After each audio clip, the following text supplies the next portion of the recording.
तो केंद्रीय कर्मचारियों के लिए एक बड़ी खबर सामने आ रही है। महंगाई भत्ते में देरी से बेचैनी बढ़ी है, क्योंकि इसके बाद अब ये सवाल उठने लगा है कि क्या इस बार जो महंगाई भत्ता है उसमें होने वाली बढ़ोतरी रद्द हो सकती है। ऐसे में महंगाई भत्ते को लेकर एक बड़ा अपडेट भी अब सामने आया है, उसी पर ये पूरा वीडियो भी है, क्योंकि महंगाई भत्ते में देरी से लगातार केंद्रीय कर्मचारियों की बेचैनी बढ़ती जा रही है। आमतौर पर महंगाई भत्ता मार्च के महीने तक कर्मचारियों को मिल जाता है, लेकिन इस बार 8वें वेतन आयोग के चलते इसमें लगातार देरी का सामना केंद्रीय कर्मचारियों को करना पड़ रहा है। करीब 1 करोड़ से ज्यादा केंद्रीय कर्मचारियों और पेंशनर्स में महंगाई भत्ता यानी कि डीए और महंगाई राहत यानी कि डीआर के ऐलान में देरी से चिंता बढ़ी हुई है। अब कर्मचारी संगठनों ने सरकार से इस मामले में हस्तक्षेप करने की मांग की है। एक संशय ये भी है कि कहीं डीए में इजाफा रद्द ना हो जाए। इस पर कई एक्सपर्ट्स का कहना है कि इस बार डीए बढ़ोतरी रद्द होने के इसमें कोई संकेत फिलहाल नजर नहीं आ रहे। Confederation of central government employees and workers ने वित्त मंत्री निर्मला सीतारमण को पत्र लिखकर इसे गंभीर असंतोष और आशंका वाला मामला बताया है।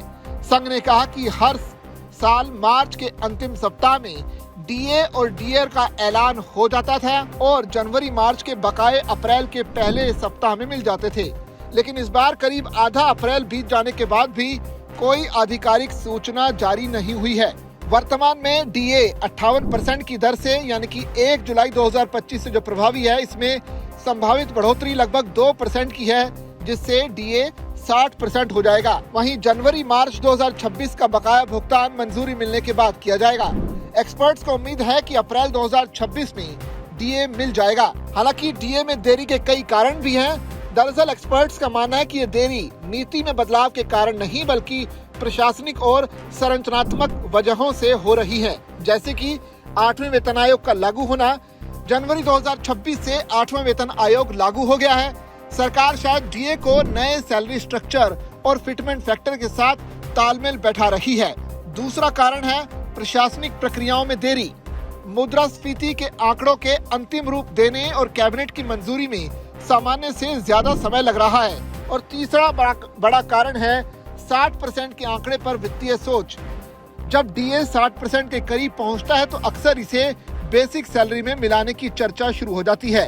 ये एक बड़ा स्ट्रक्चरल बदलाव होता है, जिसके लिए सावधानी पूर्वक योजना बनानी पड़ती है। 8वां वेतन आयोग लागू होने के बाद कर्मचारियों को उम्मीद थी कि सब कुछ समय पर होगा, लेकिन इस देरी ने भविष्य के सैलरी में संशोधन को लेकर चिंता बढ़ा दी है। पेंशनर्स के लिए डीआर मुद्रास्फीति यानी कि महंगाई से लड़ने का एक बड़ा और मुख्य सहारा होता है।